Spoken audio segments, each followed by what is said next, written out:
rise to support Budget 2023, tabled by my honorable friend, the Senior Minister in the Office of the President with responsibility for finance. Mr. Speaker, like our previous budgets, Budget 2023 continues to make provision for the development of our country in line with the fundamental philosophy of the People's Progressive Party Civic, which is to secure broad-based, inclusive development for all Guyanese. Mr. Speaker, successive PPPC governments have always focused on and paid attention to what we believe are some fundamental development imperatives. These include ensuring that our citizens have access to education and that they have access to health care and to safe drinking water, to name a few.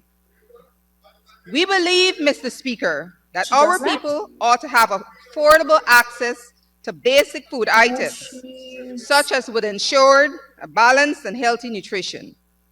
And we believe, Mr. Speaker, that every citizen has a right to shelter and to own a home. We have also focused on ensuring that our people are able to earn a living and secure their livelihoods through dignified work. And additionally, Mr. Speaker, we have paid special attention to the development of agriculture because we are committed to food security for Guyana and all Guyanese. Mr. Speaker, these are a few of the fundamental developmental objectives to which the PPP Civic has always been committed. And these are the reasons why I make mention of them now. The first reason that I mention these fundamental objectives of ours, Mr. Speaker, is that these objectives are as indispensable to the well-being of individual citizens as they are for our collective development. Mr. Speaker, we consider things like education, healthcare, food supply, and safe drinking water to be almost akin to fundamental rights. That is why, sir, we are committed to providing certain services free or almost free to those who would otherwise be unable to afford them. And it is why, Mr. Speaker, we have never wavered in our commitment to providing free education for nursery, primary, and secondary students. Mr. Speaker, it is why we continue to maintain a free public health care delivery system. And, Mr. Speaker, it's also why we provide a substantial subsidy to old age pensioners for access to potable water. Mr. Speaker, another reason that I'm drawing attention to these fundamental features of our philosophy is that as simple and basic as these things are, they cannot be taken for granted. We cannot take them for granted, Mr. Speaker, because it is evident that our colleagues on the opposition benches neither understand nor believe in the importance of these things for development. Mr. Speaker, when the opposition say, and I do say for the purposes of this presentation, Mr. Speaker, that when I say opposition, I do exclude the honorable member, Mr. Schuman, for the purposes of this argument. When the opposition says to the people that there is nothing for them in the budget that provides over $250 billion for investment in and delivery of health care, education, housing, and portable water for hundreds of thousands of Guyanese, this is simply a reflection of the fact that the opposition places no value on these things. But for those of us who do value these things, Mr. Speaker, it is incomprehensible that anyone can say that there is nothing in the budget for ordinary people when we have almost $85 billion allocated for education. This includes the provision of free education at nursery, primary, and secondary levels to almost 200,000 school-aged children. But the opposition sees no value in this. We have substantial subsidies for tertiary education at the University of Guyana, at the universities overseas, and under the GOAL program, which has benefited almost 14,000 young people since its commencement in 2021. Yet they see no value in this. They say the budget has nothing for ordinary people.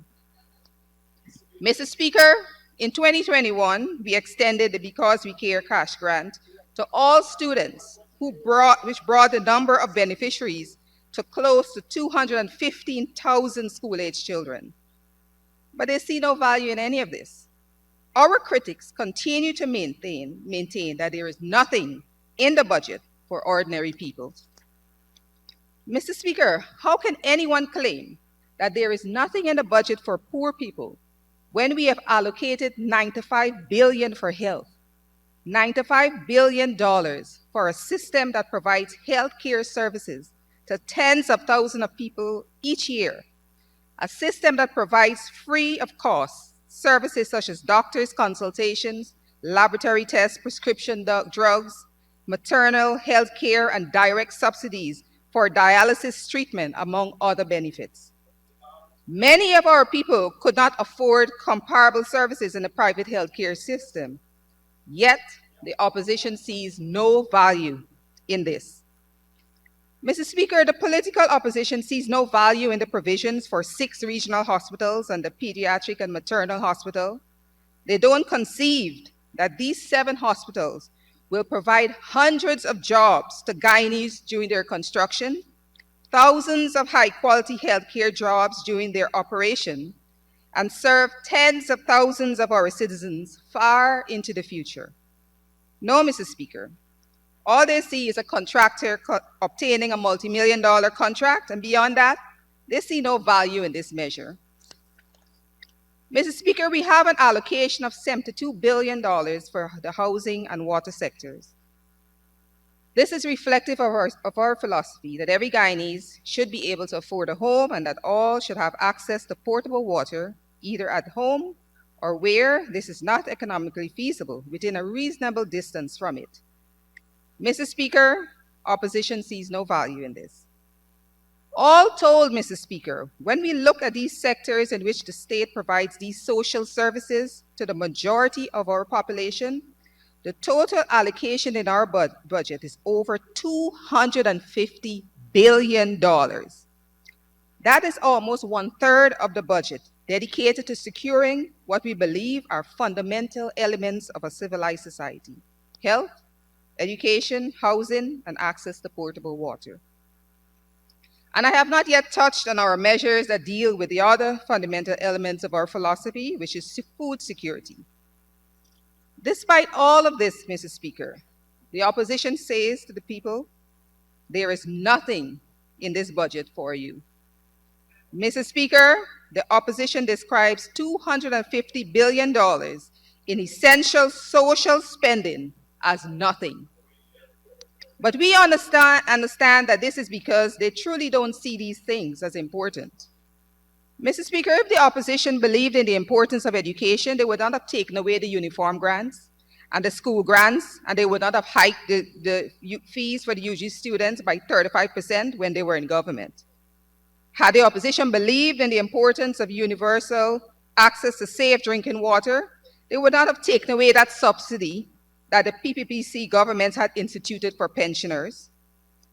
Mr. Speaker, if the opposition believed, as we do, that every person should be able to own their own home, they would not have disbanded the Ministry of Housing.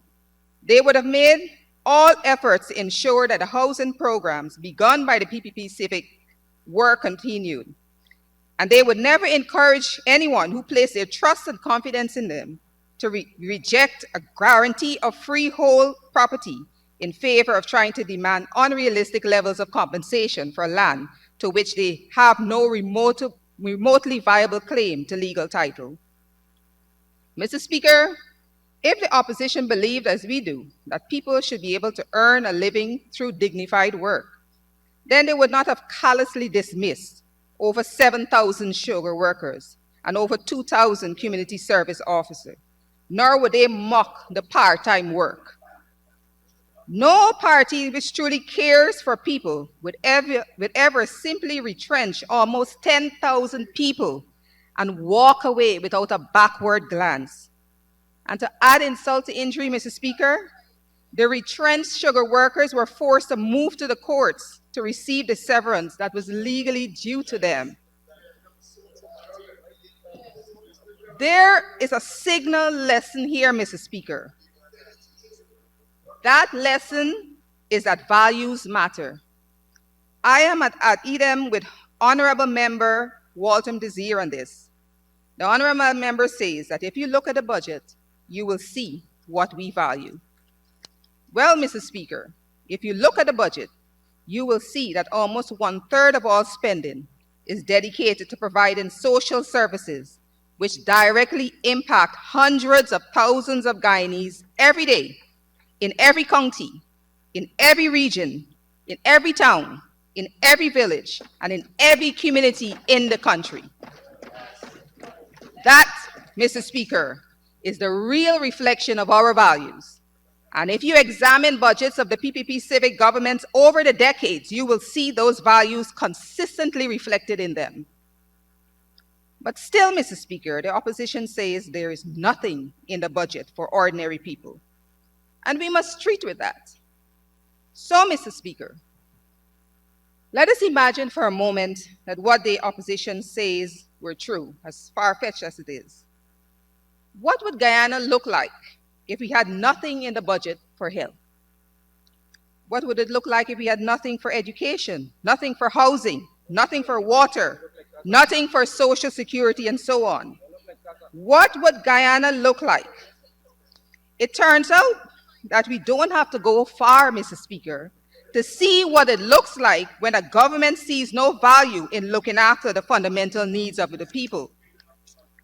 Mr. Speaker, we lived through that right here in Guyana in the 1970s, the 1980s under the PNC. And we were headed right back there in the period 2015 to 2020 when the PNC-led APNU-AFC coalition was in office. Mr. Speaker, I know that they don't want us to speak about these things, but we have to speak of these things, Mr. Speaker. We speak of them because we have to understand the thinking, the values, the culture, the DNA of our friends on the other side. We have to look to their past, Mr. Speaker, in order to understand them in the present. Mr. Speaker, in the 70s and 80s under the government of the PNC, if you visited a public hospital, you would be lucky if you could even get Panadol to ease your pain.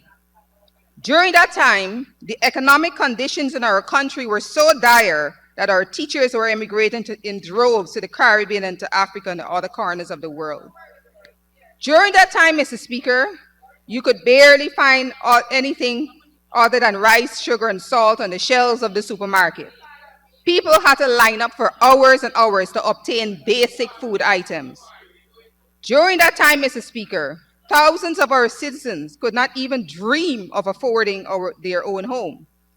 They were forced to squat in conditions that were poorly drained, bushy swamplands, without roads, electricity, portable water, or communications.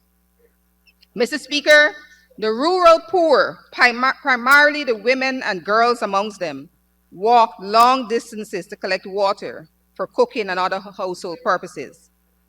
And at that time, Mr. Speaker, industry and our agriculture were decimated. We could barely feed ourselves. Our people were impoverished. We were the sick child of the Caribbean, pariahs in the region.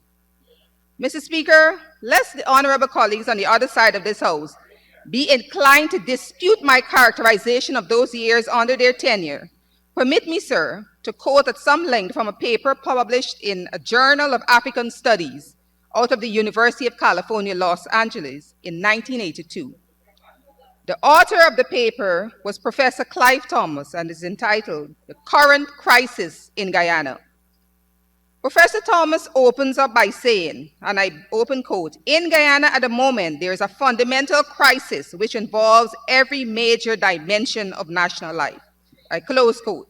He goes on to say, I open quote, "At the heart of the crisis is a shocking reality that there has been virtual destruction and consequent collapse of the production system in the country," close quote. The professor then outlined the disastrous declines in sugar, bauxite, and alumina between 1970 and 1980, and concluded, and I open quote, "The PNC takeover of the economy has therefore been accompanied by rapid destruction," close quote.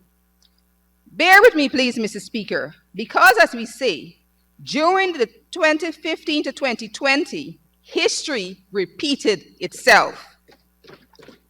He further quotes, and I open quote, "The system of public utilities has virtually collapsed. Electricity, water supply, public transport, telephone services have all deteriorated to levels unheard of before." He said, less than 10% of health personnel is engaged in preventative medicine, and almost all the health facilities are confined to urban areas, close quote.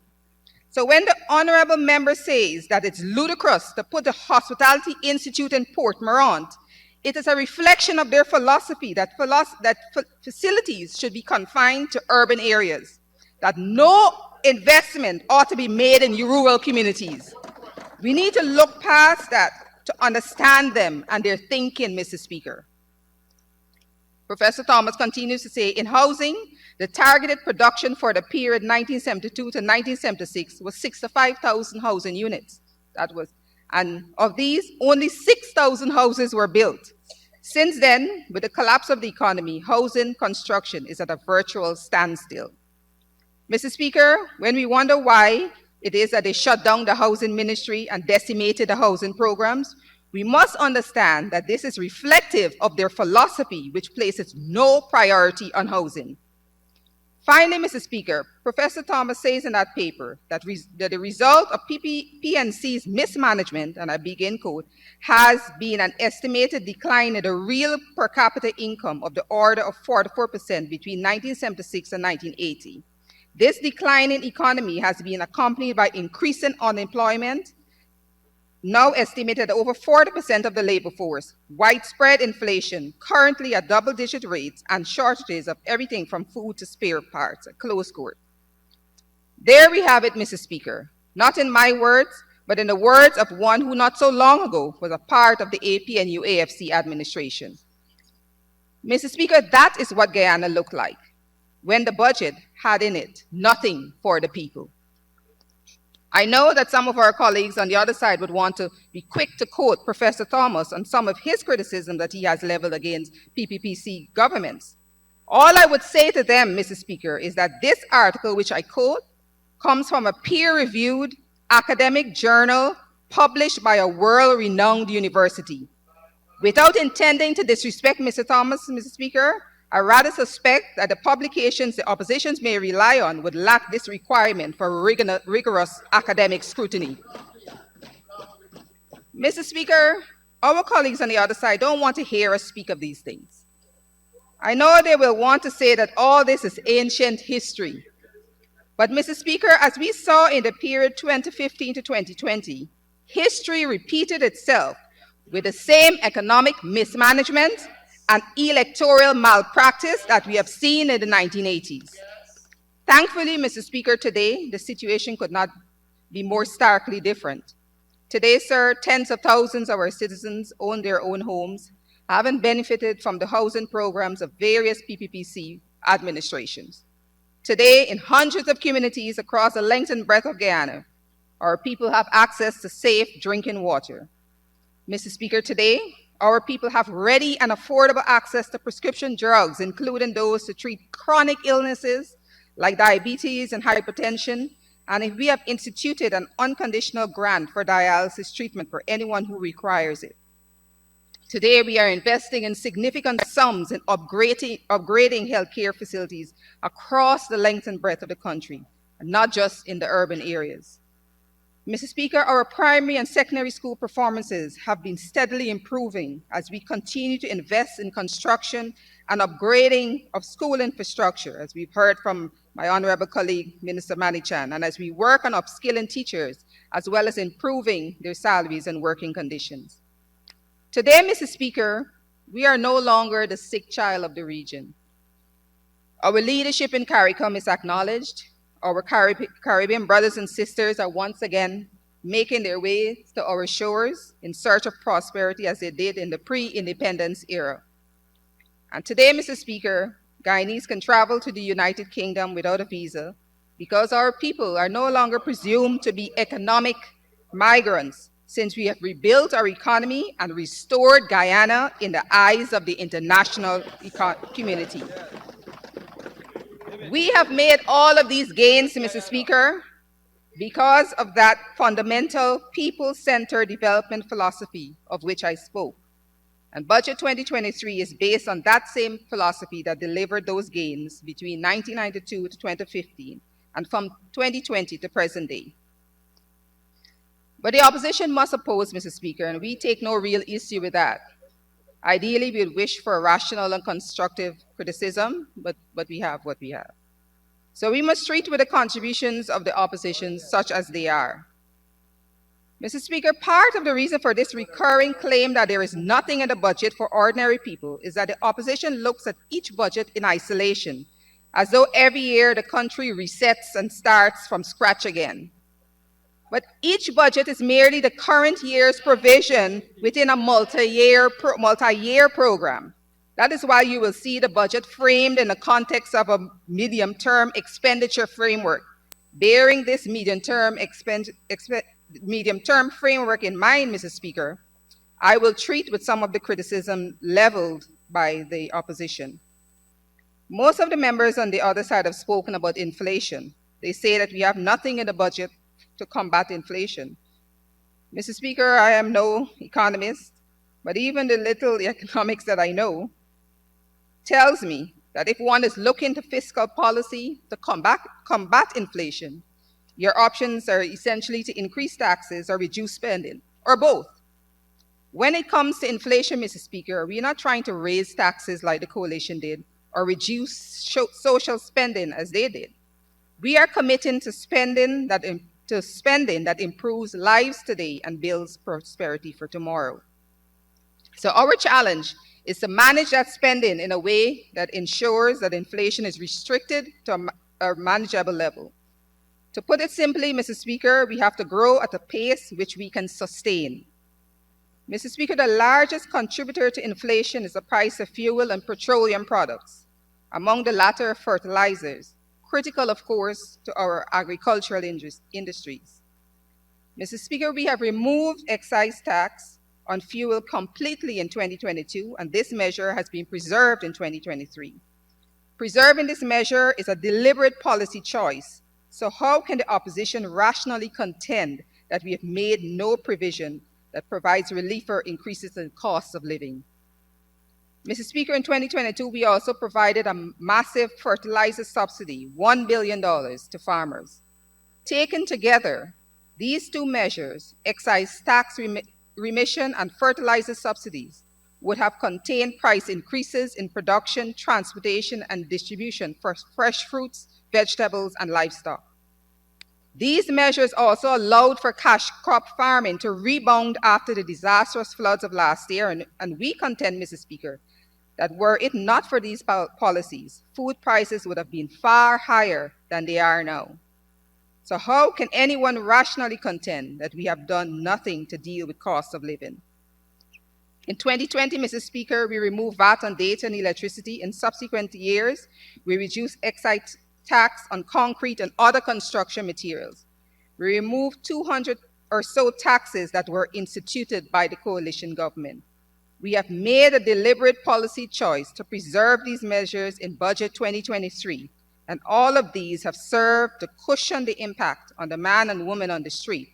So how really can it be said that there's nothing to deal with cost of living increases? Mr. Speaker, the Inter-American Development Bank, in its Caribbean Economic Quarterly Report for December 2022, recognized all of these measures as policy responses aimed at easing the impact of increases on the population. The IDB recognizes them, Mr. Speaker, but the opposition tells the people that they don't exist. For good measure, Mr. Speaker, I also draw your attention to that IDB report that also acknowledges that inflation we face is primarily induced by global events, including the Russia-Ukraine conflict. Mr. Speaker, recall in 2021 that even though inflation was measured at 5.7%, we instituted a public sector salary increase of 7% across the board. Public servants were therefore, not only therefore preserve their real wages, but increase them as a result.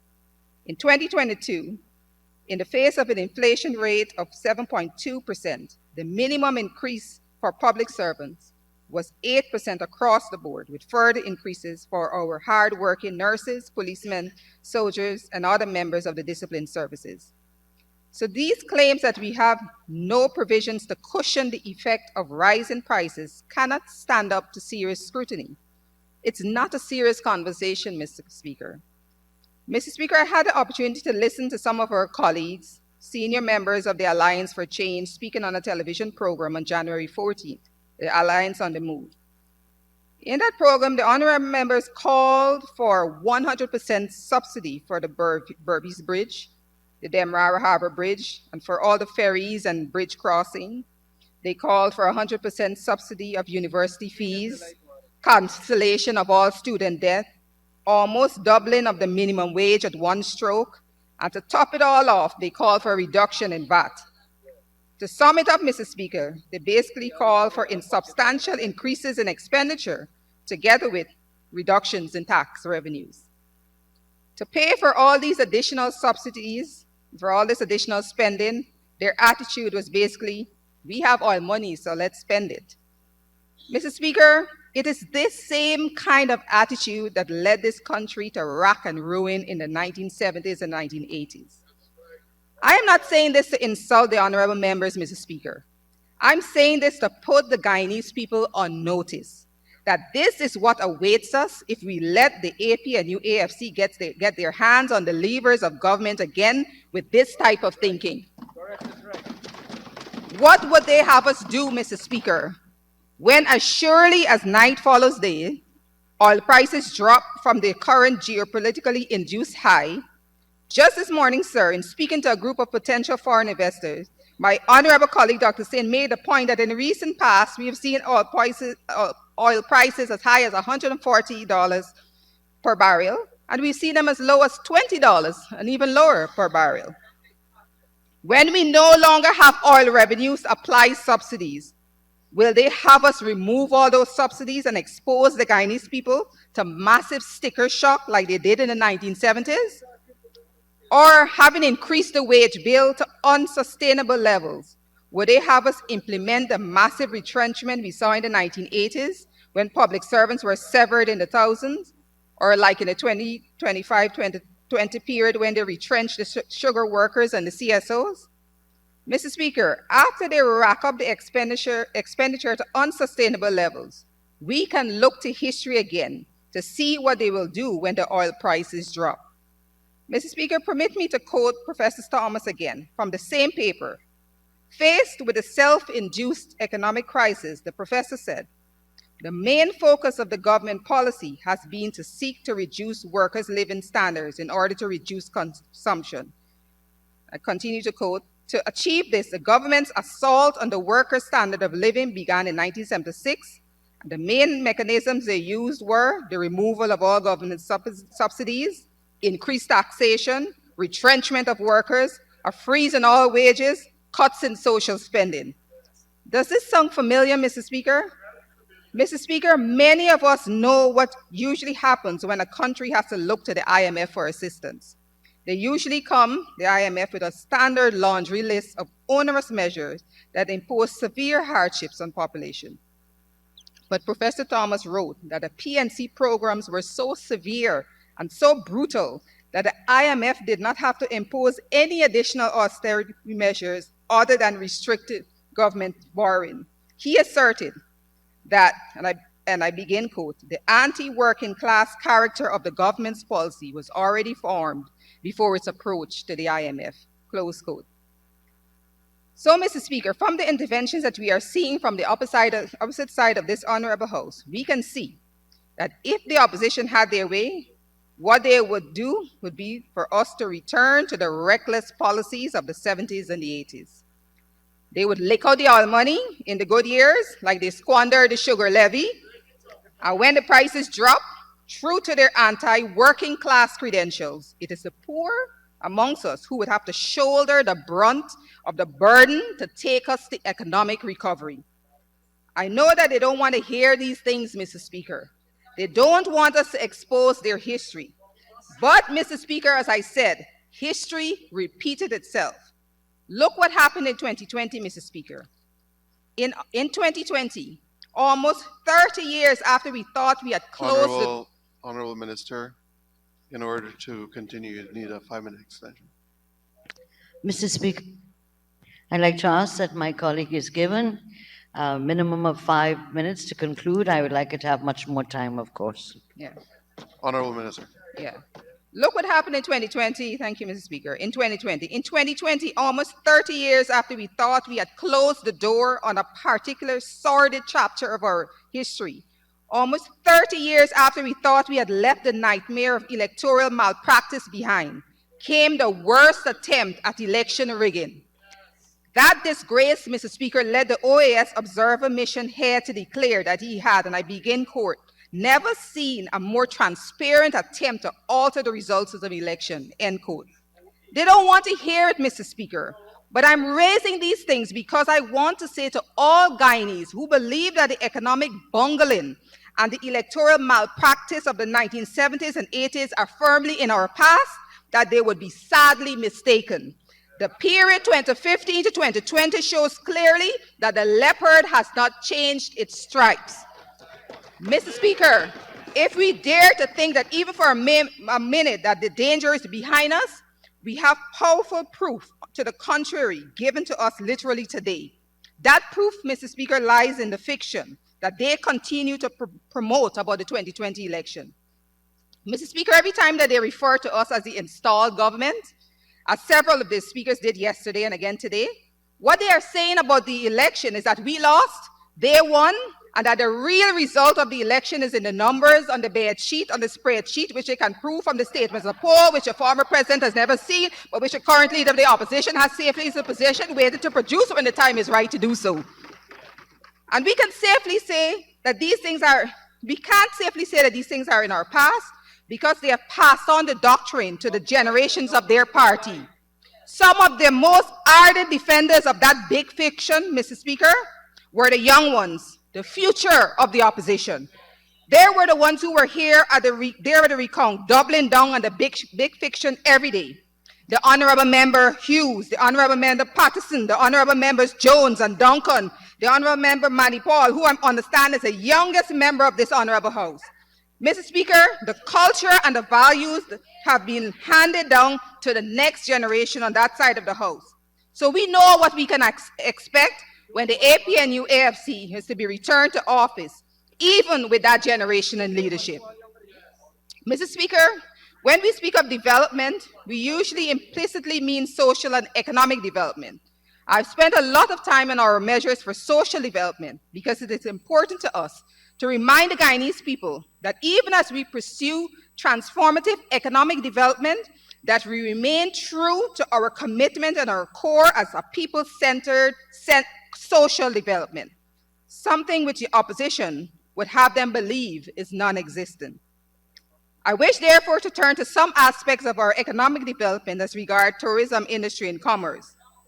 Mr. Speaker, CPL will return to Guyana in 2023, and it will again in 2024.